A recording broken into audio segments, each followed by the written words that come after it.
waxtu jot ca tribunal Ndakaaru ak tribunalu Tamba ñu dikk ak yéen ci xibaar yi.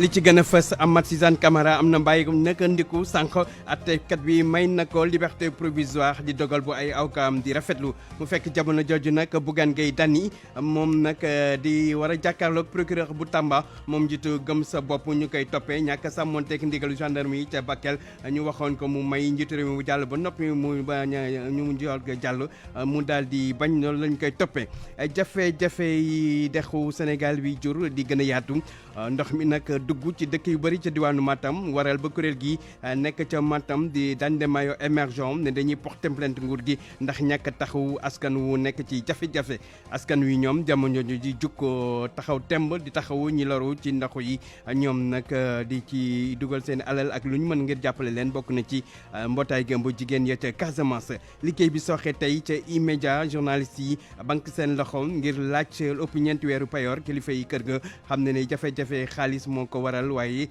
du nag seen coobere tàggat yaram ak biti soccer maanaam footballu tefes ñu gaynde yi delluwaat soit bu baax ci Coupe d'Afrique bi Sénégal gagné tey ci suba waa Malawi 6-1 juróom-benn bi ci benn gis-gis ñuy waxtaane tey naka la ñuy fexe daal jëlu matuwaay ngir daal di feggu ci coppite yi am ci jaww ji léegi loolu nag la ñuy waxtaane sabab yi di xew ci yenn gox yi ci réew mi mu nekk li gën a fas ci xibaar yi ne su dina ci ay faram-fàcce. El Hadj Ndiogou Diène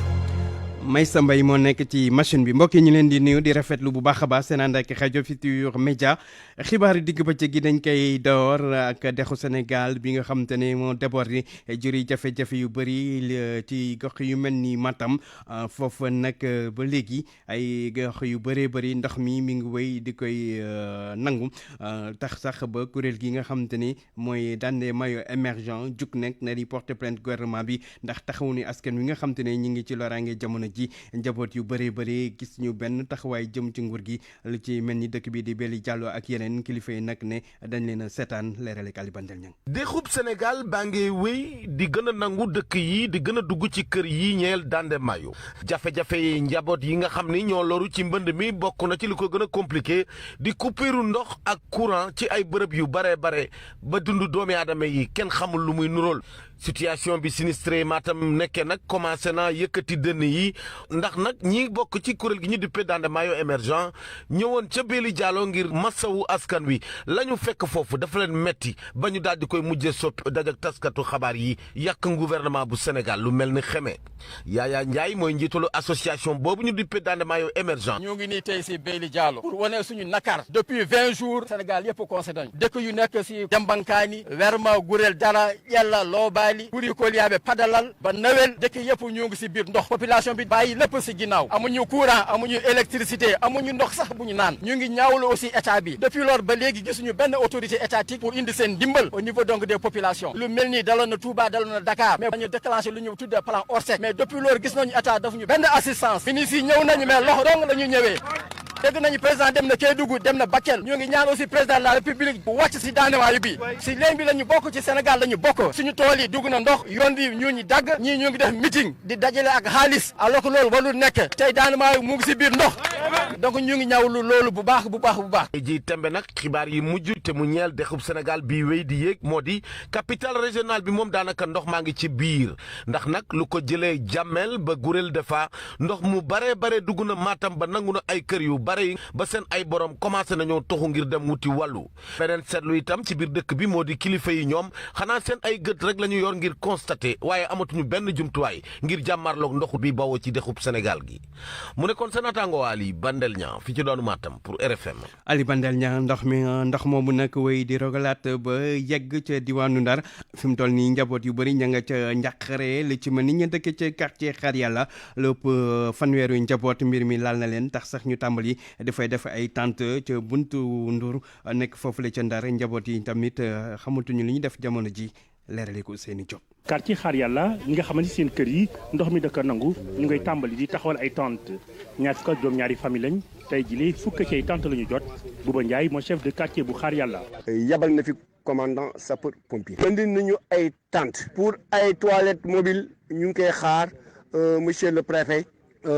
mi ngi lijjanti pour nu mu gën a gaawee pour ñu indil ñu ay toilettes mobiles. ñoom ñi nekk ci quartier bu ni mel sonn lool tax sax ñuy woo nguur gi jàppani tey jii li nga xamante ni moo ni këtt ni jonn mooy ñu taxawal leen benn dig ñu ciy woo itam kilifa yi ngir ñu mën leen ci jàppale. C'est pourquoi nous lançons un appel. tey jii li ñu gën a bëgg mooy kilifa yi maire gouverneur ak préfet jàppale nu ngir ñu mën a am digue de protection tey jii loolu rek la ñu yaakaar ni moo war a mën a tax jafe-jafe bi nga xamante ni moom la ñuy dund mu mën a wàññeeku dañ ciy woo nag nguur gi di ci woo itam képp koo xamante ni bonne volonté nga. ci Buntu Ndour booy dugg ci diwaan Ndar Géej li ñu nemmeeku mooy quartier bu ni mel itam jafe-jafe lu ñu am ndaxte ndox bi nga xamante ni moo jógee ci dex ga daal nay song kër yi foofu itam njaboot yi fa sonn takku na lool Fatou Bintou Cissé di yëkkati kàddu sax di ñaan ñu daal leen di jàppale. ndox mi nag bëri na trop mbënd mi fees na dell koy dox da ngay xuus ba mu paase sa genou dañuy yor ay élèves yuy jàng dañuy xuus jàll pour dem école bu ñu dellu see xuusaat dugg si biir kër yi. Ndar gi dex gi tàmbali na indi ay loraange tey jii di ñu gis mooy quartier yu bale ndox ma ngi fay dem ñoom ñi nga xamante ne askan wi ñu koy ñaan kilifa yi ñu wàllu leen Ousseynou Diop Saint-Louis RFM. Ousseynou Diop ci mbir moomu xew nag ci penkuk réew mi ak ci bët gànnaaru réew mi waral sax ba mbootaay gém ba jigéen yi wut jàmm ca Casamance dugal ci seen loxo ñoom nag ñi ngi dajale koppar yu ni mën a jàppale askan wi nekk ci njàqare jamono ji ndax ndox yooyu le nee na nag askan wi yëpp ñoo war a jukk daal di jàppale ñi nga xam te ne ñoo loru ci mbënd yooyu dañ ciy déglu Léonie Gomis vice présidente mbootaay gëm ba jigéen yi wut jàmm ca Casamance plateforme des femmes pour la paix en Casamance ay kàddoom ci micro Lamine Baax. Léonie Gomis waa fan yi yëpp dañoo initier dañoo xalaat ne li dal waa Kédougou waa Matam waa Goudiri ñi gox yi am inondation li leen dal dafa métti trop ku ko dundul sax directement métti na la ñun nag en tant que plateforme en tant que jigéen dañu wax ne il faut que ñun ñu def mu am lu ñuy def pour ñooñu ku nekk ci Sénégal ak diaspora ñu ngi ñaan ñëpp Sénégalais yi dañu xam seen baaxaay dañu xam ni Sénégal ku am yërmande la Sénégalais yi ñu am yërmande lañ Sénégalais yi ku am jafe-jafe ñu jàppale la loolu ñëpp a ko xam ci Afrique même Europe xamal nañ ko donc ñun ñu ngi ñaan ñëpp ñi nga xamante ne ñu ngi fii Sénégal ak diaspora ñu am lu ñuy def pour ñun ñu jàppale suñu mbokk yi nekk ñiy subir inondation yi ñu ngi ñaan ñëpp nag ku nekk nga am sa contribution booy joxe waaw bu fekkee ne politiciens yi mën nañu demander pour élection yaakaar naa ni war nañu mën a demander pour jàppale ñi nga xamante ne xalaatuñu sax ndax dinañ dem élection parce que campagne dina fa am parce que li ñuy vivre inondation yi il faut que ndox mi jógee fa il faut que ñu am lu ñuy dundee il faut que ñu am lu ñuy sol il faut que ñu am lu ñuy fajoo parce que ku wax inondation rek wax nga feebar donc il faut que ñu am loolu pour mën a tal élection donc ñu bëgg daal nit ñi jàppale ñu pour ñu jàppale ñooñu. mu nekkoon Léonie Gomis di ñaareelu njiit mbootaay gi ëmb jigéen ñi wut jàmm ca diwaanu Casamance ñeneen ñu woote tamit ndimbal ci ñu loru ci ndox yi di jàngalekat yi bokk ci EIS seen njiit di sàkku ci ministère de l'éducation nationale mu fexe école yi élèves yi lu ñu am jàngalekat yeeg ñëpp seen i dërëm ñu daal di koy boole ngir dimbali ko ñu loru ci mbënd yi jamono ji bëgg na tamit ñu xool daal ba ni ñu fexee ba ci gox yooyu loru ci mbënd yi naka lañ fexe ba njàng mi mën fa tàmbaliwaat te ñuy déglu njiitu OIS di Babacar Mbaye Ngaraf. ginnaaw naqar ak tiis bi nga xam ne débordement fleuve bi jur na ko ca Bakel ak gox yu mel ni moom OIS mi ngi yëkkati kàddoom di bokk ak askan wi naqar wi tey ñaan yàlla yemale fi tiis wi te toftal ci ay xéwal ñi ngi rafetlu aussi taxawaay bi état bi am ba voler au secours des populations sinistrées di ko ñaan mu jël ay matuwaayam ak ay jumtukaay ba ñu saafara mbir mi nu mu gën a gaawee rawatina ñu delloo école yi ca na meloon ba élèves yi mën a gaaw jàngiwaat ndax lu ñuy gën di perte temps di gën di loru ëllëg suñuy nekk ci évaluation finale ñoom ak seen yeneen i moroom yu nekk Dakar wala yeneen i gox di rafetlu aussi doomu sénégalais yi nga xam ni commencé nañ jàpp ci mbir mi tey woo ñu ko mënt defaguñ ko ñu def ko ndax àdduna moom dimbalante ak jàppalante rek moo fi nekk waaye nag ginnaaw dimbal na ca fekk loxol boroom ñoo ngi woo ministre de l'éducation nationale mu organiser ci école yi li ñuy wax solidarité maanaam jàngalekat yi élèves yi parents d'élèves yi ak ñi leen di jàppale ci wàllu école bi xool nan la ñu dajale seen i dërëm ak seen i ñaar dërëm ba mën ko jàppale suñu mbokku élèves ak enseignants yi nga xam ni ñi ngi nekk ci zone yooyee musiba bi dal seen kaw tey jii te nag am nañ yaakaar dina yomb ndax élèves yi kat yàgg nañ leen jàngal dimbali sa mbokk su nekkee ci jafe-jafe te enseignants yi tamit yàgg nañoo lamb seen poste jàppale ko réew mi su ko soxlaa moo tax mënuñoo jeexal te rafetlu wuñu li nga xam ne syndicat bi wax UDEN def na ko yëkkati 2 millions def ko ci xeexu mbir mi nii. mu nekkoon Babacar Mbaye Ngaraf di secrétaire général kuréelu jàngalekat yi di UIS ñeneen ñoo xam te ne ñi ngi woote wàllu di béykatu ceeb ya nekk ca bassin Anambé nekk ca diwaanu Kolda ñoom nag nel watunu bay andoor li ko waral mooy lu ëpp 4 junni hectare ceeb yoo xam te ne boo moytul ndox yi dina ko nangu rax si dolli tamit ay picc yuy yàq gàncax gi tax ñuy woote wàllu Abdoulaye Diallo. béykat ceeb yu bassin de l'Anambé ñoo nekk ci njaxare seeni lu ëpp 4 junni hectare ceeb bi ñor ba pare mooy waaje yàqu loolu waral seeni jaaxle. C'est la réalité. suñu tool yi fu mu ne nii dafa inondé lépp a fees ba tey mu ngi taw bi mu ngi continuer kenn xamul kañ lay arrêté. fii problème bu gën a mag ci bassin bi mooy problème matériel agricole. problème matériel agricole du matériel bu ne. parce que gis ngeen tool yi dañoo fees ndox. benn machine mënu fi dugg à part chenille sax heure bi difficilement lay duggee parce que inondation dafa am. ñëpp yëg nañ ne inondation am na bassin Anambé. am nañu plus de 4800 hectares fii. ñaari machine kese chenille ñoo fi nekk te def nañu plus de 4 ans de travail. liggéey nañu ñeenti at donc machine yooyu mënatuñu dara presque ferraille la. picc yi commencé na boo demee instant yi ci yeneen secteurs yi comme dans le secteur 5 foofu picc yi da ngay yaakaar ne ay oto ñooy fay seeni bor ca banque yi bokk na ci li leen jaaxal la. fii la plupart des producteurs dañuy dem banque leb am ñoo xam ne dañuy jaay seen jur pour mën a béy mais nag boo demee ñi dem banque jël xaalis du ñu mën a fay parce que boo góobul nooy fayee banque. mu waral ñuy sakku ndimbal ci nguur gi état bi la ñuy jooytu franchement nañu jàppale matériel ñu mën a génnee suñu ceeb bi ren franchement ñu ngi nii tool bi gis ngeen ko war na am rendement lii boo ko góobee normal mën na la indil 7 tonnes mais bu demee day dem ba 2 mois doo am machine pour góob donc day perte presque 80% yi day wot donc ñu ngi ñaan état président de la république monsieur Diomaye et le premier ministre monsieur Ousmane Sonko ñu ngi leen di ñaan bassin Anambé ñu ngi leen di ñaan ngeen jàppale ñu matériel à chenille fii ñaari machine mënu fi def dara sur 4800 hectares ñaari machine même nit koo xam ne jàngul école xam na ne lii mënul nekk. béykat yi bokk ci ñi béy jiwu ceeb ñooy fàttali nguur gi bor bi ñu leen amel te kenn fayu ko. RFM Kolda Abdoulaye Diallo ina tegal fukki minute ak ñett ca Kulor ak Goudir yi nekk ca diwaanu Tamba. pour man RFM mooy rajo bi gaaw ci xibaar yu wóor. RFM xibaar yu wóor te wóor. wéy ci xibaar yi wax ci mbirum Bougane Gueye Dany moom njiitu gëm sa bopp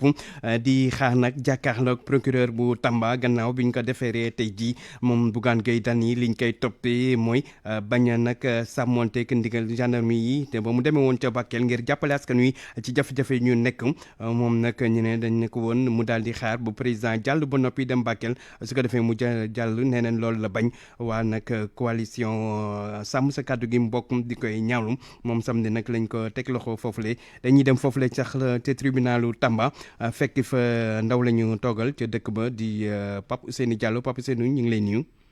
ñu ngi lay fay Ndiogu. lan lañu mën a jàpp jamono ji foofa ca tribunalu Tamba.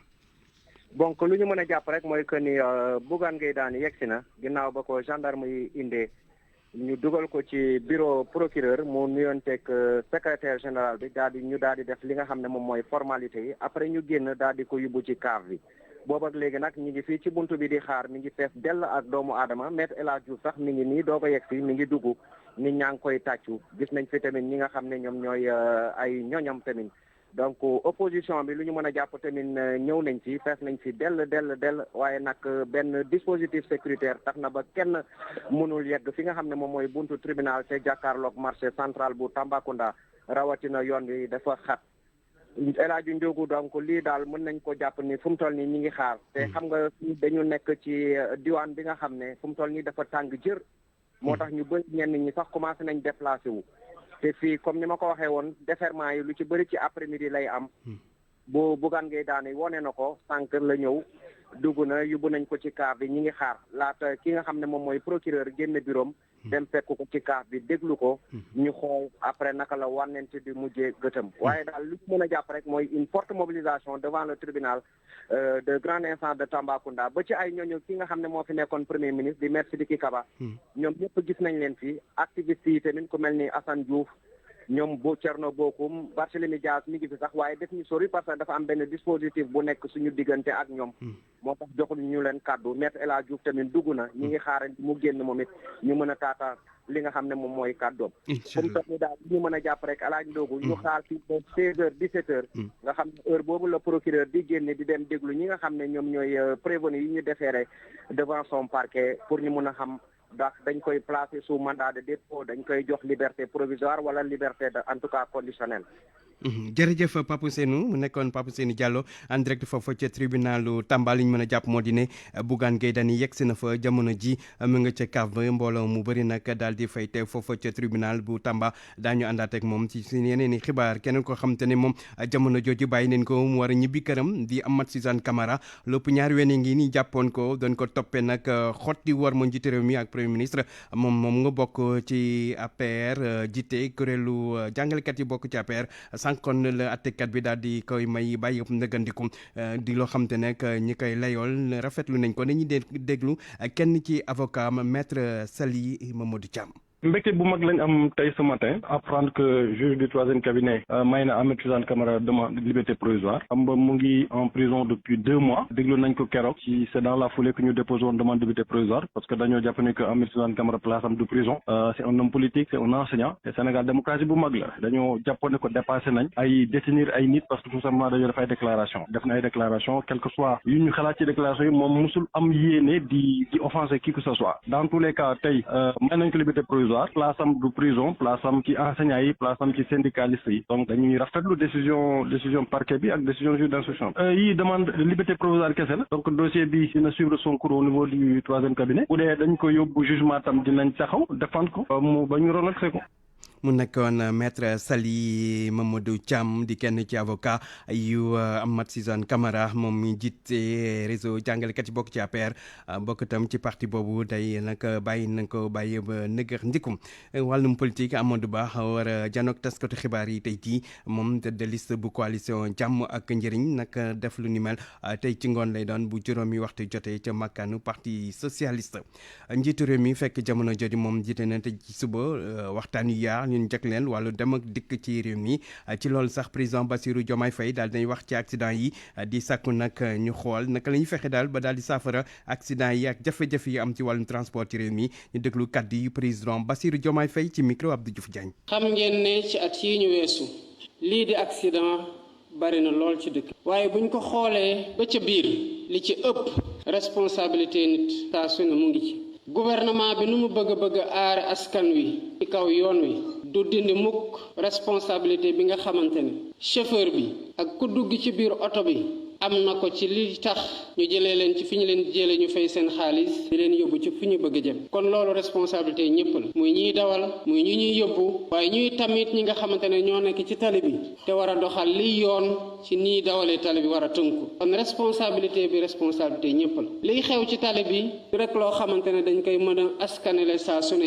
yàlla béy sa toor du yàllaa ñu defaral oto yi du yàllaa ñu defaral train yi ñun ñoo ko defaral suñu bopp xam nu muy doxe xam lu mu laaj pour suñu sécurité bopp du yàllaa ñu defaral code de la route pour liy andi kiiraange ak nu ku nekk naka ngay doxale ci kaw tali bi ñun ñoo ko defaral suñu bopp muy yoon goo xamante ne charte boo xamante ne ci la ñu war a tënk ñun ñëpp kon bu ñu wàccee yoon woowu waroog charte yooyu bu dara xewee nañu indexé suñu responsabilité bopp te bàyyi yàlla ak njàmbura dee yi bëri na laago yi bëri na te ay ndaw lay dal ak ay xale ak ay jigéen ak ay mag kon maa ngi am yaakaar ne waxtaan yi ñu amal fii tey te woo ci ñëpp pour li ñu fiy tënkee bañ a bàyyi kenn ci gannaaw dina jur loo xamante ne njëriñ lañu nekk ci transport public. mu nekkoon président Bassirou Diomaye Faye kàddu yi mu yëkkati sànq ci suba ca Diamniadio bi ñu ubbi waxtaan yaa yu ñu jagleel wàllu dem beeg dikk bi ñi nga xam te ne ñooy transporteurs yi nekk ca Kaolack ñoom nag li ñuy ñaawlu mooy li leen di teree daw guddi waaye tamit li ñu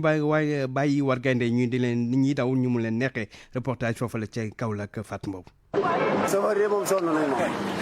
circulation wu war gaynde yi nag di wéy di métti ba tey yenn ci ay transporteurs yi fare ca garage Nioro njiital bi di Pape Ndour nag di sàkku ci état mu daal di sàlloog li mu diggee woon ak dawalkat yi. te waxoon nañu ne war gaynde danañ ko fi jëlee mais li ñu gis mooy war gaynde am na appui état kaddu yi moom respecté wuñ ko wax lañ tënkoon ñu appliqué ko. yëkkati nag lii di terew daw guddi gi nag nekk na ab sàkku tef ci yenn ci ay dawalkat di sàkku ci autorité yi ñu daal di xoolaat dogal bu ni mel la. wàllu daw guddi bi ñun dañ cee waxati ci ñoom newoon nañu accident yi guddi lay am mais ñaata accident moo am. loo xam ne bëccëgu ndar kam lay am mais ñoom amuñu dëgg suñu kaw. bile secteur ñeel transport nag di wëy ñu daal di leen di dëggaat buñ sukkandikoo ci kàddu yi Modou Foun ak Babacar ba ñuy ñaawlu naka noonu nag di sàkku ñu gën leen a jox këdd. ñu neewal doole chauffeur mën da am benn baat soo wax loo wax ñu ne chauffeur yi noonu lañ mel loolu du wax ñu jox leen cër. xanaa néewal ñu doole rek si yoon chaque jour. gunge ndaw yi nekk ci wàllum transport nag nekk na ab solution ngir dakkal fi nag lii di immigration irrégulière di kàddu yi jéen bi le transporteur nag di wàññi jafe-jafe yu ñuy dund. bëgg ñoo dem feneen fi lañ bëgg a toog liggéey si réew mi tool yi da ngay xëy soo ba ngoon sax benn voyage ngay am benn voyage doo ci mën a gañ sax 5000 francs nga bëgg a yor kër ak yeneen ak yeneen. gën a defaraat nag secteur ñeel wàllum transport état daal dinay organiser ab assise ñeel wàllum transport daje bu ni mel nag daal dinay jur ab yaakaar ci yenn ci ay dawalkati oto rawatina ak ñi fare ca garage Nioro ngir gën a wàññi seenum jafe-jafe. Fatou Mbow Kaolack rajo Futur Media. Fatou Mbow dellu si ci Ndakaaru wax ci jafe-jafe yu am ci kër gi di groupe E-Media Invest ëmb i rajo ak i TV liggéeykat yi nag tàmbali banque seen loxo lu ko dalee tey jii ndax li ko waral mooy juróomi weeru payoor yoo xam te ne jot ñu ti tax sax jamono ji ñu daal di jël dogal boobule teewul nag ñi nga xam te ne ñooy njaati gi nee nañ nag loolu du seen coobare jafe-jafe àdduna moo leen njëtt na fi satu si la. bientôt juróomi weer yoo xamante ni jotuñu suñuy payoor. ci noonee ñu daal di banque seeni yoxo ñoom liggéeykat yu E-Media ndax situation bi ñu dund metti na loolu Mohamed Kandji di secrétaire général bu section Synpics bu E-Media. xool nañ amatuñu ressource vraiment ngir ñëw liggéey si parce que booy liggéey di nga paas ñëw boo ñëwee di nga lekk boo lekkee ba pare tey di nga war a ñibbi donc yooyu yëpp de ay dépenses yoo xamante ni boo jotul dara et je précise dara à la fin du mois mbir yi day métti lool ñeenti at a ngi nii ñeenti at je précise ñuy dund situation bi ni mel d'abord salaire yoo xamante ni doon na yéex a ñëw lool yenn saa yi nga dem ba le 25 du mois doo jot sa salaire mujj gi ñu dugg ci arrière yi benn ñaar ñett ñeent. waaye ak nu mu mënti demee ñoom dàkkuñu ay waxtaan ba tey. tey bañuñu ñu toog waxtaan mais waxtaan bi leen dong koy saafara mooy génnee fay ñi nga xamante ni ñoom ñoo di liggéeykat yi. direction bi nag ci wàllam mi ngi ñaawlu radicalité bi nga xamante ne liggéeykat yi jël nañ ko bu ñu sukkandikoo ci directeur bi yore communication bi li ñuy def ni day gën a ñaawala image groupe bi Mamadou Ndiaye. bu doon suñu sago tamit fi yàgg nii ba peut-être ku ci bokkul sax di ko yëgee nii wante comme demee ne nii léegi li def mooy toogaat parce que ñoom tamit bu semaine bi jeexee war nañu xam ne est-ce que liñ doon joytu am nañ ko toog waxtaan pour loolu am moo gën peut-être bon au moins sax nga écourter suspension de travail bi. direction bi nag di dalal xel yi ñu waxtaan ba tey jeexul Mamadou Ndiaye. jàmm dellu si ñuy waxtaan ci suñu biir et puis ensuite ñu toogaat voilà pour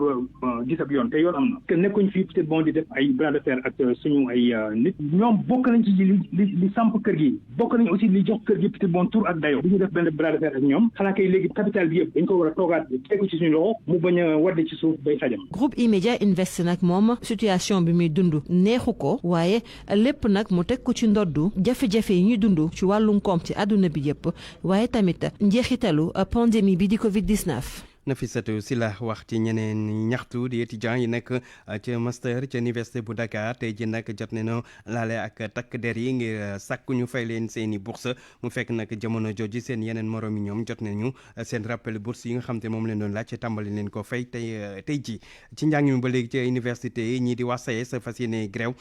lu ko dalee àllarba grève kon ñaari fan la ñuy amal loolu nag ngir sàkku ci nguur gi mu daal di jëfe lu jëm ci seen wàllum allocation retraite ndaxte décret boobu ba léegi ñi ngi xaar gisaguñ ko te loolu nag mooy tax bu ñu mënee demee retraite mën a am nag ndàmpaay yu jàppandi ci ñoom dañuy déglu njiitu SAES David Salenste Faye ci jokkooma Koumba Sandiane Faye. waaw ñu seet ni enseignant bu ci faatu bu ci décédé normalement yoon defe ni liggéeykat yëpp d'ailleurs am na partie bi dañ ko war a jox famille yom mais ñu seet ni ci enseignant supérieur dañ ko def ci pour normalement pour famille yooyu te ñu rectifié woon ko defoon benn décret février 2024 pour rectifier problème boobu noonu décret bi signé nañ ko adopté ñu en conseil des ministres waaye décret boobu kenn mënu ci teg loxo te ñu laajtee am na réew mi nga xam ne réew démocrate mu nekk république comme Sénégal décret bi nga xam ne ñu seet ko conseil des ministres adopté examiné ko te mënuñ ko gis du yoon te donc loolu depuis 6 mois ba léegi ñoo ngi koy wax jawriñ bi ñu dénk wàllu jàng ba kaw mais dafa mel ni kenn dégluwuñu finalement daal ñun ñoo ngi alerté pour wax ni décret boobu mënuñoo nangu liggéey ba dee loolu ce n'est pas une faveur de revendication question justice ak équité la donc wàllu yoon la yoon defe ni am na lu ñu war a liquider pension dañ ko war a liquider ci anam yooyu loolu la ñuy xaar. mais lu ñu wax ci décret bi ana décret bi luñ ci wax gannaaw lu amoon la laata régime bu bees bi di ñëw. mais décret bi ñun 28 février lañ ko signé boobu ba léegi ñoo ngi koy laajte laaj nañ ko avant ñoom mais ñu laaj leen ko ñoom boobu ba léegi ñoo ngi koy laajte donc commencé nañ ko laaj ñu ñëw ñu leen koy laaj administration am na mémoire pourtant décret moom ak loi d'amnistie la ñu signé même jour te loi d'amnistie gis nañ ko lu tax mënuñ gis décret boobu ñaari texte la woon loi d'amnistie ak décret boobu loi d'amnistie gis nañ ko waaye gis ñu beneen décret bi juróom benn weer man maa ngi wax di alerter ñun dañ ci dellu gannaaw mooy que décret bi nañ ko génne amul beneen solution c'est la seule solution te wax nañu assemblée générale université yi campus yi nañu réunir mercredi dañuy wax ñu PV yi lan moo ci nekk ndax si cette question là ça mënu ci dellu ginnaaw c'est question de justice et d'équité. ne woon David Célestin Faye secrétaire général bu SAES di syndicat bi muy jàngalekat yi nekk ci daara kaw yi ñeneen ñi yaxtu di ñeent fukki liggéey ak ñeent liggéeykat yéen ñu dàqe ca ministère énergie ndax seen contrat dafa jeex ñoom nag toogaanu ñaxtu lañ fas yéene amal alxamis ci buntu ministère ba nga xam te ne Birame Souleye Diop moo ko jiite muy ñi ñaawlu li neen ndàq di sàkku tam ñu jëraat leen ci ni mu gën a gaawee déglu ngeen ci suñu xibaaru français yi Oumar Dramé jiite collectif interministériel des agents de l'administration sénégalaise. RFM bitim réew. yegg si ci xibaaru bitim réew ànd ceeg Georges Déthié Diop Georges ñu ngi lay nuyu. maa ngi lay fay rajo Diop. di la dalalaat jàmm gannaaw dallu bi ba dal nga bu baax. jërëjëf dal na bu baax. alhamdulilah sant yàlla bu baax kon dañuy tàmbali lu soxal wàllu mbënd yi ci réew Mali. inondation yooyee tax na ba lu ëpp ñetti fukki nit ñàkk ci seen i bakkan loolu la comité interministériel bi saytu lépp jëm ci wàllu crise ak catastrophe xamle jaarale ko ci ab communiqué bi ñu siiwal ci week-end bi xarit si lax ca Mali li mu ñi nga xam ni ñoo ñàkk seen bakkan ndax mbënd gu métti gu fa am toll ci juróom-ñetti fukk ak juróom boole ci téeméer ak juróom fukk ak ñeenti doomu aadama yu ci am ay gaañu-gaañu am itam ñu ci loru ñu bari toll ci ñetti téeméer ak ñeent fukk juróom-ñeenti junni yu teg juróom-ñetti téeméer ak juróom-ñetti fukk ak juróom-ñeent ci noonu comité bi yëngu ci wàllum crise bi di xamle ni opération yi amal mu jëm ci dimbali njaboot gi ak itam teg leen ci fu am kaaraange mi ngi wéy ba tey naka noonu jàppale bu baax ñi nga xam ni ñoo ci loru ci wàllum dund ak yeneen yu ñuy jëfandikoo gox yi nga xam ni ñoo ci gën a loru moo di Bamako Ségou ak Gao waaye ñuy xamle ba tey ni amul benn bërëb bu mucc ci réew ma njiitu Mali yi tàmbali ci jeexitalu ut bi lu ñuy wax état de catastrophe nationale maanaam jàppee xew-xew bi ab jéye gu wër réew ma yépp ubbite l'école bi nga xam ni ci benn fan ci weerum octobre lañu ko jàppoon tuxal nañu ko ba ñeenti fan ci weerum novembre mu am lu ci yéeme mooy njaboot gi mbënd mi yàq seeni kër nekk ba tey ca classe ya ndongo ya war a jàngee ci waxtu bi nga xam ni ñi ngi doon jëm ci jeexitalu nawet bi comité bi ñu dénk muy saytu crise bi di dànkaafu ci yeneen mbënd yu ñu mën a xaar. ca Mali ba léegi l'armée bi xam leen ni terroriste bi ñu doon wër di Modibo Diallo ñu gën ko xamee ci turu ba Abbas ak juróom-ñaari àndandoom l'armée bi faat leen ci weeru octobre gii ni fukki fan ak ñeent loolu la état-major général des armées xam leen ne ñooñee nag nga xamante ne dañoo bokk ci katiba bi di Massina ñu ngi leen faate ci secteur bi di Toladié ca Léré ca région bu Tombouctou l'armée bi yokk ci ne Modibo Diallo moom la ñu joxoñ baaraamu tuuma ci ay ñaawteef yu bëri yi nga xamante ne ñu ngi ko doon def ci jëmale ko ci population civile yi naka noonu itam di posé ay ndel ci république démocratique du Congo rebelle yi di M23 ñoom ne nañ teg nañ loxo dëkk bii di Kalembe nekk ca province bu Nord Kivu loolee gannaaw ay jàppante ñu amaloon ak groupe armé yi farandoo ko nguur gi di Wazalendo ay sources sanitaires ne gën kaa tuuti fukki nit ak ñeent ay civil jëleñ ci ay gaañu ci jàppante yooyu nga xamante ne tax na ba ay civil jóge ci diwaan googe xeexoo yooyu nag ñu ngi am ay bés gannaaw bi mu xawoon sedd te jamono ji nga xamante ne ay négociation ba léegi amagul la ca tukkee ca Luanda diggante Rwanda ak Kinshasa. dem ba Proche-Orient foofu nag guerre baa ngay wéy Israël di wéyal bombardement yi amoon ca Liban ak ca Gaza. force israélienne dañoo kalaateloo altine gi ni ay dëkkuwaay naka noonu itam dem ci ay école ak itam ay bërëb ya nga xamante ne ay réfugiés ñoo fa nekk ca bande de Gaza ci beneen wet ga Israël di wéy di bombarder banlieue bu sud Beyrouth naka noonu itam Bekka ca Liban ci guddi gi nag ab société financière di Al-Qad Al Hassan la ñu jëmale woon seen i bombardement ndax société boobee ñu ne day jàppale waa Hezbollah RFI ne beneen source sécuritaire bu Liban ne itam ay frappe jëmale woon nañ ko ci aéroport bu Beyrouth foofee nga xamante ne njàppale gi fa lay gën di jaar ci jamono jooju nag secrétaire d'État américain ñu koy xaarandi ca région ba altine tey gii nii ba ajuma moom Anthony Blinken fas yéene dem ca Israël naka noonu itam ci ay réewu arab ngir am ab cessez-le-feu nga xamante ne yitte woon nañ ko ca bande de Gaza gannaaw bi chefu Hamas ñàkkee bakkanam ca Turquie moom kii di Fethullah Gülen moom génn àdduna télévision publique bi moo ko xamle moom mu ngi génne àdduna ci États-Unis bi mu am juróom-ñett fukki at ak ñett moom nag mu ngi woon l'Amérique yàgg na lool Fethullah Gülen dañ ko jox ñoon baaraamu tuuma ni moom moo doon jéem ab coup d'état foofu ca Turquie ci weeru juillet atub 2016. jaajëf Georges. RFI Sport.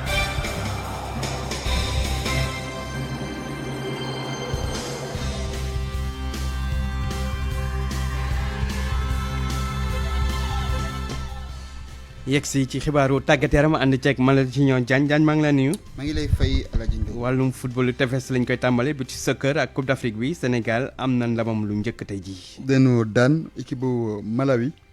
juróom benni bal si benn ci suba si gannaaw bañ leen daanee woon démb ñoom Mauritanie doon leen juróomi bal si ñett tey jii nag am nañ seen ndam bu njëkk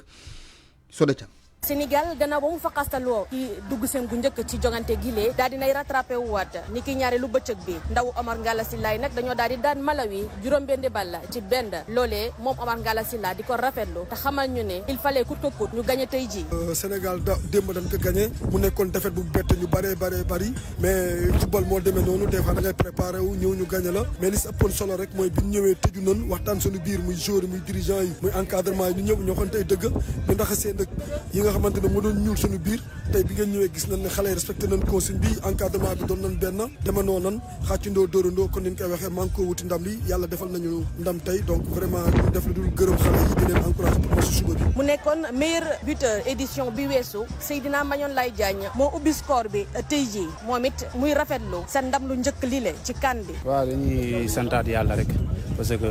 démb ñëw nañ am défaite ñu concentré waat tamit gëm ne dañ ko def dañ koy def. parce que lu gëm ne dañ koy def te tey ñëw nañ concentré wu si match bi gagné li si des mooy dañuy concentré wu demee incha allah pour gagné ko pour jéem a qualifier te incha allah dinañ ko def. yeneen buteurs yi moo di Sanoulay Thiaw mi def ab doublé ak Seydina Mame Alassane Lay Gadiaga mi def ab triplé ba tax sax ñu nommé ko homme du match. contentement lay doon rek man donc nekk moom ci terrain bi nekkoon naa fi ak samay coéquipiers donc ñoom aussi jàpp nañ ci liggéey bi travail tout ça donc maa ngi leen sant quoi ñoom ñëpp. mu ne woon Soda Thiam fii ci Hurghada Égypte ngir Radio Futurs Médias. nu wax ni Maroc qualifié na dafa daan Ghana juróomi bal si ñaar mu ñaareelu ndam. équipe bu Égypte bi daal xew bi dóor na Tanzanie itam ci suba si juróom-ñeenti bal si ñett. Mauritanie moom nu mu def tey. dina jongante ci kanam. tey la jongante moom ak Mozambique ñooy jongante ci poulu Sénégal. bu gagné qualifié. kon dañuy wax léegi lu soxal football gazon bi ak championnat bu Sénégal Ligue 1 tàmbali mu bërki démb attaquant yi nag lakk nañu caax yi lu bëree bëri. ñaar fukki but la ñu daan dugal ci juróom-ñetti jongante ci bés bu njëkk bi door Ligue 1 saison 2024 Koumba Sagnane Faye ndëxëñ de mbooleem seeni résultat. Ligue 1 ñu joué journée bu njëkk bi lu mu néew ñaar fukk but dugal nañ ko ci juróom-ñetti match yi nga xamante ne amal nañu ko ci week-end bi pensionnaire bu équipe Dakar Sacré-Cœur ñu daal di marqué but yu gën a bëri 4 buts la ñu marqué AS Pikine bi nga xamante ne réduire na score bi dugal benn but loolu def score bi 4-1 ñu wax it succès am na ci champion en titre bi Teungueth FC bi nga xamante ne ci dëkkam la daal di dóor HLM 2-1 Insulaire US Gorée it am seen victoire bu njëkk ci saison bi ci 7 buts ci benn équipe bi di Oslo Jaraaf bu Dakar di benn équipe africaine ci Ligue 1 sénégalaise bi moom mu démarré bu baax saison bi vert blanc bu Médina ñu daal di duma Grenat yu Génération Foot ci ñaari but ci benn ci journée bu njëkk bi ba tey ñett rencontre ñoom ñoo daal di am match nul diggante Linguère ak Jamono de Fatick GFC ak US Ouakam ku nekk dugal benn but benn rencontre bi nga xamante ne amut but moom moo dox diggante Casa Sport ak Sonacos. ñu jeexal ak footballu U17 yi nga xam ne dañoo def tournoi UFOA fii te ñi ko doon door tey jii ci ngoon ca Thiès waaye xabaar la ni dañu dàqandiwaat ndoorteelu jongante ba jimi jamono ndax waa Guinée dañu dugal bataaxal ngir ñaxtu lu nu ni day am seen ay joueurs yu ñu jàpp ci IRM bi te ñu jàpp ni kon nanu génnee résultat ya dëppoo wut ak lu ñu jàpp ni moom mooy dëgg kon faw ñu defaat yeneen test IRM ngir xam ndax li njëkk a génn dëgg la am du dëgg si la ñuy soog a jàpp ba ñu wax ni ban bés la ñuy door tournoi UFOA bi fii ci Sénégal ca Thiès la yëf yi di xewee Alaaji Njogu. jaajëf ay ba daan na. gis nga tey dama bind ak big bu la. waaye parfois nga bind yu bëri sa xonk ngay bind. su ma bindee ak big xonk rek mooy damay ñaxtu. xonkal ko lool. su ma bindee xonk rek mooy maa ngi ñaxtu. waaw kay kon tey ñaxtu woo tey. tey ñaxtu ma mais bu ma gisee ma bindee big rouge rek xamal ne maa ngi ñaxtu. jaajëf. pour man RFM mooy rajo bi gaaw ci xibaar yu wóor. RFM xibaar yu wér te wóor. wéy ci xibaar yi yegg si léegi ci gëstu bi jëm ci wàllum xewin wi fan yi di état généraux di ay waxtaan yu yaa yu ñuy amal gannaaw bi ñu jagleeloon wàllum jënd ak njaay tey di ñuy door ca jëm ñaajo yu ñu jagleel wàllum transport ana état généraux yi lu muy jur ak naka la ñuy def ba nga xam te ne la fay tukkee daañu ko jëfee gëstu bu Kalsum li Pathé Ndiaye di conseiller en organisation gis ni am na solo lool ngir ñu amal ay états généraux muy fësal rek jafe-jafe yi ñu am ci wàllum application bi buñ sukkandikoo ci moom nag dañoo war a xalaat ngir gën a defaraat anam yi ñu koy amalee tey tamit ñu ubbi ay waxtaan ak ñi nga xamante ni ñoo di acteurs yi. yëpp nag ci organisation bi la li tax décision yi yële passé mun ñu ko appliquer c'est que dama yaakaar ne dañu consulter wul ñëpp concertation bi doyul woon ñi waroon appliquer mesures yi ñi nekk ci terrain bi di liggéey quel que soit le secteur dafa mel ni daal que seen avis joxe wuñ ko wala on n'a pas tenu compte de leur avis bon il faut que nag le nouveau régime là ñu jéem a améliorer donc l'organisation de ces états généraux ñu impliqué ñëpp et puis ku nekk aussi wax sa xalaat ñu jël décision yi nga xam ne moo jaadu. yile série consultation nekk na lu am solo buñ sukkandikoo ci Mamadou Andi expert en management mu wax ni ngir ñu amal topp bu war décision yi fay jógee dafa dépendre rek ci volonté état bi. lii danger nag ci états généraux moom mooy xam nga tamit yombul parce que sur ce moment bi ñuy wax nii il faut optimiser les ressources de l'état def ko ba pare dépenser li nga ciy dépenser parce que di nga woo ay technicien di nga woo yëpp nga dépenser li nga ciy dépenser pare dugal ko ci tiroir loolu mooy musiba te ñoom amuñu aucun intérêt je pense que un état responsable amoo benn intérêt un état responsable laaw amoo benn intérêt tey nga def say états généraux ba pare après nga dugal ko ci tiroir sinon du la jëriñ dara ba pare doo changer ci devenir u Sénégalais donc lu baax la je trouve que lu baax la lu ñu war a def parce que da leen di jox pour que ñu am ay nouvelle orientation yu baax a baax yuy permettre un peu pour changer devenir u Sénégalais. amal ay états généraux buñ sukkandikoo ci njiit yi li ko tax a jóg bokk na ci taxawu ñi nga xamante ni ñoo di secteur privé bi tey tamit dugal loxoom bu baax a baax ci luy gën a yaxanal dundu ni Sénégalais yi. Société industrielle papeterie express du Sénégal SIPEX mi defar Kaye Espoir ak Kaye Teranga Touba Darou Salam Caro Prestige seen lait de bébé Doudoune NSIA assurance ñoo leen ni may li ci yéenekaay yi dañ ci ànd ak Mamadou Mohamed Ndiaye. jërë ngeen jëf président Diomaye ca Bakel Ousmane Sonko ca Diamniadio ak Bougane Gueye Dany ca Tambacounda ci file yéenekaay yi xëy taxaw enquête yéenekaay nañu l'heure est grave nord bu Sénégal ak la fa dexuk Sénégal gi yàq jéggi na dayo président de la République di Bassirou Diomaye Faye ma demoon ca Bakel journal bi ne nañu gisal na boppam la fam leeral na fayit fi état bi toll ci taxaw jàppale gi muy def jëme ko ci askan wa fa enquête yéenekaay teg na ci di ñu xibaari juróomi téeméeri tonne dund yu ñu wàccee ci diwaan ba ngir askan wa askan woowee loru ci dex gi dagg dugg ca dëkkee la Sénégal nee nañu toll nañu ci juróom fukk ak juróom ci ay junniy doomi aadama 55 000 impacté la Sénégal nee nañu moom la ñu wàññi ca nord bu Sénégal Soleil national xëy sol aw dàllam fabu wutali Bakel la mu fa gis ba bind ko ci xëtamu njëkk mooy dund gu tarte miti ci askan wa fa yeewoo village yi gën a loru ci fi nag yéen a kaay bi nee nañu mooy village bi ñu naan Yafera Soleil national boole ko kit kaddu yu président national Bassirou Diomaye Faye di ay kaddu yu mu jagleel askanu Bakel Matam ak Podor président nee na leen yéen a ngi ci suñum xel te dañu def suñ kemtalay kàttan ngir taxaw leen ni mu ware kilifa diine gu mag gi di Thierno Madadi Tall Soleil national mi ngi ñu jottale ay kàddu yu mu yëkkati di ca sàkku ak solidarité nationale ki bëggoon a dem solidarité ak askan way yeewoo ca Bakel te far mujjee gendarmerie di Bougane Gueye Dany moom it mi ngi daanaka ci mboolem yéen a kay ñu xëyandool bokk ci ñoom journal Tribune mi bind ci xëtam mu njëkk ne Bougane engagement bu mu am ngir waa Bakel moo ko jural li mu nekkee li ñu ko def Tribune gis na ne ak jaay doole dëgg la journal lay fo nañu Bougane Gueye Dany ni mu jàppee li ñu ko def ba di ko ñaawlu ak jébaane moo di dictature gu tàmbalee dox ci réew mi lii quotidien nañu li waral coow leeg mbambuli mooy Bougane Gueye Dany moo tere nelaw régime bi fi nekk sour soit di ñu nettali minute par minute ni mu déparé Ndakaaru ci cité kër góor gi moo ko cortège am moom Bougane Gueye Dany ba ni ko gendarme yi dogalee ci yoonu Bakel yu jël yóbbu ci garde à vue ak tuumay refus d'obtempérer Seydi Gassama bu Amnesty International ak Alioune Tine bu Afrikajam Center di sàkku ci journal Bës Bi ñu bàyyi ko moom Bougane Gueye Dany mu doxi soxlaam audition bañ ko doon defal ci gendarmerie moom Bougane Gueye Dany l'Observateur mi ngi ñuy wax na mu demee 15h30 ci la audition ba tàmbali 18h ca la jeex Bougane Gueye yéenekaay bi nañu dem na ba naan gendarme yi gis naa seen communiqué waaye la ngeen ci wax yëpp dara ci amul président dafa jël avion ngir dem Bakel ñu jël yoonu suuf yu kenn gisuñu ana lan lañu jote ak moom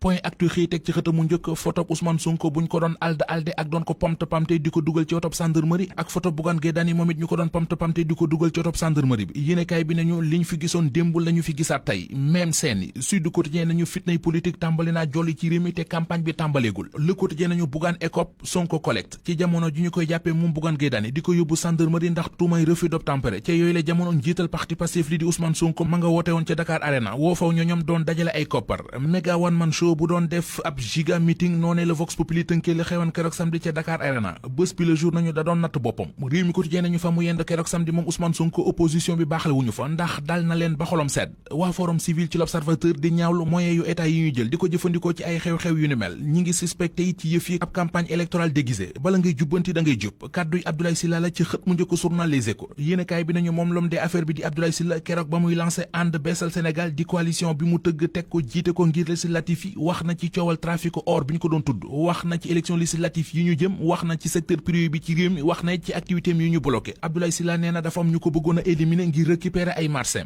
ku dee ca marché ba wala fi nee nañu yaataage sa bopp yëral xët mu njëkk Libération NC Sarr di ndaw suñu faatoon ca Ngor te ñu ne da doon jaay boppam ki ko faat yéenekaay bi ne nañu teg nañu ko loxo ci benn plage bu nekk ca Saly fa la ko gendarme yi fekk jàpp ko waa ji Cheikh Ñang la tudd nangu na ne moo faat ndaw si ba wax ni mu ko faate wax na li leen jotale ba tax mu rey ko Libération bind na ko waaye duma ca mën a jaaraat Société industrielle Papeterie Express du Sénégal SIPEX mi defar Kaye Espoir ak Kaye Teranga Touba Darou Salam Caro Prestige seen lait de bébé Doudoune NSIA Assurance ñoo leen doon may li ci yéenekaay yi gis-gis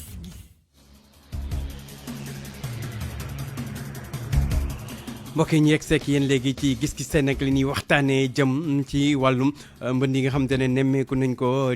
tukkee nag ci dexu Sénégal gi débordé ak li mu jur laaj bi dine naka la ñuy mën a fexe ba faggu ak yenn matériel lu ñu jël ci changement climatique yi ci coppite yi nga xamante ne am na ci jaww ji lan la ñuy waxtaanee ak suñuy gan muy nag docteur Mansour Guèye di hydrologue xelam màcc ci wàllum hydrologie géologie docteur Guèye ñu ngi lay nuyu. allo docteur Mansour Guèye ñu ngi lay nuyu. jërëjëf daa ñaan tam ci waxtaan wi ak professeur Mamadou Bouna Timéra di géographe nekk jàngalekat ci université Cheikh Anta Diop Dakar professeur ñu ngi lay nuyu. maa ngi leen di fay. jërëjëf dañuy tàmbale ak docteur Mansour Guèye docteur gis nga situation yi saa su ne mi ngi gën di doy waar léegi nag dëkk yu bëri ci Matam laal na ko ba ci sax mbir yi mi ngi commencé di tàmbalee laal dëkk bii di Ndar mbir mi moom ba fan la jëm ba fan la nar a yegg. nekk nii vraiment doy na waar lool doy na waar te ñu ngi masawu vraiment population yi nekk Fouta yëpp ak Bakel mais ñu ngi si am yaakaar parce que nawet bi mu ngi commencé di jeex donc taw yi bu fekkee ne dafa commencé di wàññeeku rek au niveau si haut bassin bi ci côté Guinée et côté boobu ndox mi mën na commencé di wàcc côte bi mën na commencé di wàcc te bu côte bi commencé wàcc rek ndox mi dana commencé dana neex a gérer ndaxte fleuve Sénégal comme ni ko waxee rek zone bi mu nekk c'est une zone mooy Saint-Louis noonu jàpp Bakel du taw lu bëri mais sauf que source ba fële mooy taw lu bëri mooy Fouta Jalon foofu moom mooy taw lu bëri donc fleuve bi fi nga xam ne fa la cosaanoo foofu dafa tooy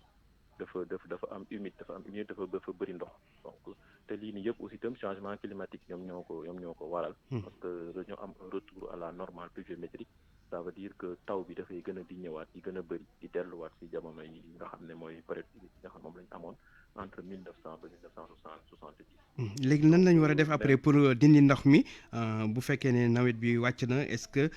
nawet bi taw bu arrêté rek dina tax ndox mi dañ ak situation bi mu nekk nii nan la ñu mën a def ba ndox mi dañ. waaw man dindi ndox mi dina mën na jafeñ ndaxte li tax may wax mën na jafeñ mooy ndox mu fa mu nekk dafa nekk di place am donc man li may gën a suggérer mooy ñu fexe am ay plan d'aménagement yoo xamante ne dana ñëw jëlee population yi ci côté dex bi ñu dëkk ñu gën leen dandaloon dex ba ce qui fait que ces espaces là ñu mën a saisir retour pluviométrie ñu mën a saisir opportunité ndox moomu ces espaces là ñu jëm ko dédié à l'agriculture man loolu moom mooy sama xalaat mais tey boo dindee ndox mi foofu noonu nga bàyyi population ñu installé waat foofu déwén da ngay amaat ay taw yu bëri même problème dafay ñëwaat même problème te y a une bonne cartographie du centre de suivi écologique buy wane vraiment zone yi nga xamante moom moo inondé c'est des cuvettes c'est des cuvettes ay xur la donc xur dañu war a sensibiliser population yi ko comme ka xur yi mënoo leen si dëkk ndax bu leen si dëkkee itam bu jëndee ndox mi itam bu déwénee ndox mi day bëriwaat ñu on retombe encore si même problème yi ñu amoon daaw loolu la ñu amaat est-ce que le fait que ñu bàyyi woon askan wi ñu dëkk ci ay cuvette foo xamante ne xur la ndox yoonu ndox la ñu dëkk fa est-ce que loolu wanewul benn laxisme wala ñàkk taxawaay bu kilifa yi njëkk di dëkk bàyyi askan wi ñu dëkk foofu nga xamante ne yoonu ndox la xur la bu ndox mi di jaar. waaw loolu xam nga loolu moom c'est le foncier galopant rek mooy li même à Dakar loolu moom moo fi am parce que population Sénégal dafa yokku bi mu yokkoo nag léegi nit ñi dañuy gën a soxla ay espace yu ñu dëkk te comme dañuy gën a soxla ay espace yu ñu dëkk te zone yooyu noonu autant taxu ko woon tooy mooy yenn zone yi nga parce que sécheresse bi moo taxoon donc bi sécheresse bi amee avec les barrages de Manantali et barrage Diama surtout barrage de Manantali crue bi gars yi dañ ko maîtriser woon ba nga xamante ni ñoom dinañ xam espace superficie yi ñuy inondé waaye mbes na xam superficie yi ñuy inondé ba nga xamante ni du laal population bi mais nag léegi nag ndox mi dafa gën a bëri donc ndox mi bu gënee bëri barrage bi dafa am capacité donc ce qui fait que bu capacité boobu dépassé ils sont obligés de faire des lâchers donc lâchers yooyu ñu combiner ak augmentation de la pluviométrie bi dafay ne moom moo jur li mu mën a jur nii donc laxisme autorité yi bon on peut dire ça mais aussi itam dafa fekk ne zone yooyu xëy na bi ñu fay dëkk ñoom dañ jàppoon ne zone yu wow la aussi docteur Mansour Gueye nañu àndaat ak yow wéyal waxtaan wi laata la ñu ànd ak professeur Mamadou Bouna Timéra gis nga situation bi ak crue yi dexu Sénégal bi nga ak loraange yi mu jur moo xam diwaanu Bakel diwaanu Fouta ak ba ci sax yegg Ndar situation boobu est-ce que lu ñu mënoon a xaar la ak les mën a def ngir daal di koy dakkal arrêté mbir mi fi mu toll nii. waaw lu ñu mën a xaar la parce que dafa bokk ci li ñu wone dérèglement climatique voilà dérèglement climatique moom day indi ay phénomènes yoo xam ne kenn du ko mën a xaar dafay brusque dafay am ampleur yu ngande voilà donc comme ni nga ko gisee effectivement boo xoolee dafa mel ni onde la onde bi tant que atteindrul ñëwul ci océan bi day yàqu rek ci yoon bi bu ngeen xoolee Saara yàlla commencé Kédougou la commencé di wàcc ndànk-ndànk il faut que ndox bi dem ci océan bi rek pour nit yi am jàmm d'autant que effectivement population yi dañoo nekk ci foo xam ne yoonu ndox la voilà. te mbir mi du rek Sénégal boo xoolee Mali situation beeg Niger ak Tchad daanaka dafa mel ni cycle la boo xamante ne dafa laal ay réew yu bëree bëri ci Afrique ak ci àdduna bi tam. c'est ça moo tax ñu koy wax ni effectivement c'est lié au changement climatique parce que phénomène boo xam ne la dafa nekk ci échelle yu bëri en fait ce qui est positif ci sunu situation bi mooy sànq docteur wax na ko ndox bi dafay nekk ci xur yi effectivement mais xur yi ndox bi vraiment du rester day dem après parce que chance bu ñu am ñun mooy xur yi dañu am ce qu'on appelle des exutoires ay buntu la ñu am donc ndox day ñëw après day dem gaa moom dana des tuuti ndox après te loolu dafay jar effectivement ñu pomper ko mais nit yi nañu rassuré wu que ndox bi day ñëw mais après day dellu gannaaw. mais ay alerte amoon na OMVS waxoon na ko ak yeneen kuréel est-ce que alerte yooyu xëy na kilifa yi dégguñu ko ba mënoon a anticiper ci situation bu ni mel. oui alerte amoon na mais attention alerte yi c'est OMVS dafay alerter ci lâcher d'eau yi. Or, ce qui s'est passé, c'est que inondation yi du lâcher d'eau yi parce que lâcher d'eau yi la quantité d'eau lâchée est minime dafa tuuti par rapport ak quantité d'eau yi nga xam ne jóge na Falémé jóge na Bakoy jóge na Xaroxoro et Xolimbine donc il y a kii ndox bi ñëw du ndox barrage yi rek la ndox taw la moo tax même prévision OMVS bi dana faussé tuuti par rapport justement à l'ampleur du dégât mais effectivement waroon nañu mën a jël matuwaay pour avertir population yi à temps. jërëjëf professeur Timéra daañu ñëwaat ak yow laata la dañuy àndaat ak docteur Mansour Guèye docteur tey jii lii yëpp ni ko waxee li ko indi mooy dérèglement climatique bi nga xam te ne am na waxtu moom doon taw sax léegi tawatu ko nawet bi changé lépp soppeeku léegi état yi nan nañ mën a def ngir mën a dëkku ngir mën a jàkkaarloog situation yu ni mel. ni ñu mën a def parce que affaire bi c'est un phénomène global hein gis nga comme ni nga ko waxee Mali et tout ça état yi ni ñu mën a def rek man li may wax toujours c'est d'impliquer les chercheurs ñi nga xamante ne ñooy gëstu ci wàll woowu ñi nga xamante ne gëstu nañ ci lu bëri am nañ ay solutions déjà yu ñu proposé surtout au niveau du bassin du fleuve par exemple c'est-à-dire que ay solutions comme par exemple lan comme solution par exemple la cartographie une bonne cartographie par exemple def une bonne cartographie de ces cuvettes là ñu xam cuvettes yi nga xamante ne moom mooy inondé que ni bu fekkee ne population dañ faa dëkk déjà que qu'elle soit déguerpie ñu maanaam ñu jóge foofu noonu bu fekkee dëkkuñu fa déjà ñu édifier ces zones là comme étant des zones non édificantes nga xamante ne nii duñu kenn waru fa tabax nga xam ne dañ koy bàyyi ak ndox mi bu ndox mi ñëwee occupé que pendant la saison sèche ndox mi bu wàccee comme ni ko professeur waxee ndox mi day dem bu demee foofu danañ fa mën a béy déjà loolu rek opportunité lay indi pour l'agriculture donc je pense que li état yi war a def c'est d'impliquer un peu les chercheurs d'impliquer l'université pour que qu'on puisse faire face à ces phénomènes de changement climatique là. kon yéen tey bu ngeen doon xelal nguur gi li ngeen xelal mooy zone yooyu yëpp bu fa kenn dëkkati bu fa nit nekkati nañ ko def ay zone mbay nit ñi dafa béy mais kenn ba pas ñu dëkk fa. effectivement il faut que lii majeur bi ñu xool ñu xam lii majeur bi fu mu dalee ak fu mu yem ñu xam ñu nekk ci biir déjà ak ñi nga xam ne nekkul ci biir zone yoo xam ne kenn occupé wu kenn dëkku fa ñu bañ fa dëkk que ces zones là soient dédiées à l'agriculture ñu préparer maintenant période humide bi nga xamante ne incha allah mooy nekk ci suñu kanam te loolu dafay baax pour que même état bi objectif yi ci wàllu autosuffisance alimentaire mu mën ko am. bu boobaa tamit problème bi mooy ñi nga xam te ñoo fa dëkkoon askan wi dëkkoon ci boor yooyu yëpp léegi fu ne leen di dugal loolu tamit beneen problème lay nekk. waaw mais xam nga kooku état bi am na ay moyens war na mën a defar ay sites de recasement mën a ficeler également un bon programme pour la vallée du fleuve nga xam ne dinañu recaser les gens je pense que loolu ay zone de recasement ngay mën a créer pour mën a dëkkalaat nit ñi créer de nouveaux quartiers également. léegi cycle bi ba kañ lay wéy ba kañ lay dem comme li ñu am nii ren ba kañ lay wéy. cycle bi mooy bu année bi wala yii di ñëw. yii di ñëw actuellement c'est une période qui commence buy door a door hein. c'est parce que déclenchement bi c'était depuis 90 la ñu gisoon ne pluviométrie bi mu ngi yokku donc vous vous souvenez des inondations de 2005 déjà donc cycle la boo xamante ne nii dafay door en tout cas si weeru wàllu climatologie tous les 30 ans mën nañ am ay variations parce que la moyenne pluviométrique on calcule ça sur 30 ans. donc 70 ba 90 pratiquement ba 2000 après voilà mais actuellement cycle bi moom dafay nekk loo xamante ne ni dafay door a door mënuñoo wax ne fii lay yem parce que changement climatique yi loolu prévoir nañ ko xamoon nañ ko que ne zone yi nga xamante ne daawuñ jot taw bu bëri mën nañ jot taw bu bëri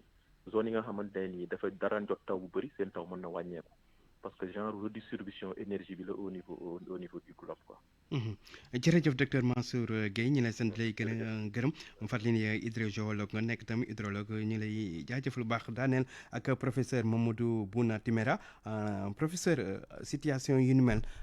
du benn état rek moo ko mën a régler nan ci wàllum réewu Afrique par exemple luñ mën a def ba nga xam te ne daañu am une riposte commune wala une stratégie commune pour faire face à de pareilles situations luñ mën a def. De toute façon loolu mënul ñàkk comme c'est un phénomène global il faut une réponse globale donc état yi jóg ko xalaat pour effectivement nit ñi nan la ñu génne ci situation yi mais pour man dafay laaj ñu changer paradigme. pour man dafay laaj d'abord changement climatique wala dérèglement climatique wala variation climatique tout ce qu'on veut dafay laaj ñu yóbbu débat bi ci yeneen niveau parce que dafa nekk toujours entre les intellectuels dafa nekk toujours ay affaires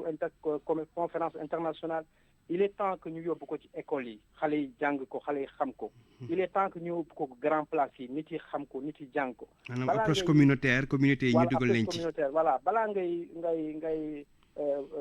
ut ay stratégie pour lutter contre quelque chose dafa fekk nga xam ko loolu benn aspect la. le second aspect mooy docteur wax na ko sànq junj na ko mais c'est la question de l'aménagement sunu état yi malheureusement xalaat nañu aménagement du territoire donc d'une manière globale xalaat nañu aménagement urbain mais aménagement rural moom dafa nekk parent pauvre il faut que nit yi xalaat aussi kii ci espace ruraux yi les gens seen habitat bi nan nañ ko war a defaree nan nañ koy war a xalaatee parce que tout ça là ça peut atténuer les effets du changement climatique. jërëjëf professeur ñi lay sant di lay gërëm mu nekkoon professeur Mamadou Bouna Timéra di géographe nekk jàngalekat ci université Cheikh Anta Diop bu Dakar del tam di gërëmaan bu baax docteur Mansour Gueye hydrogéologue nekk tam hydrologue mbokk yi mu nekkoon gis-gis noonu tam xibaar yi El Hadji Ndiogou Diène nekkoon ci micro bi Maysa Mbaye ci machine bi production Aliou Ba Amady Ndiaye ak Cheikh Tidiane Senghor ñuy gërëm baax soxna Anna Rocha chef d'édition ci kanam tuuti yëgle yi ak tàggee ak soxna Aminata Ndaw jaajëf ci ànd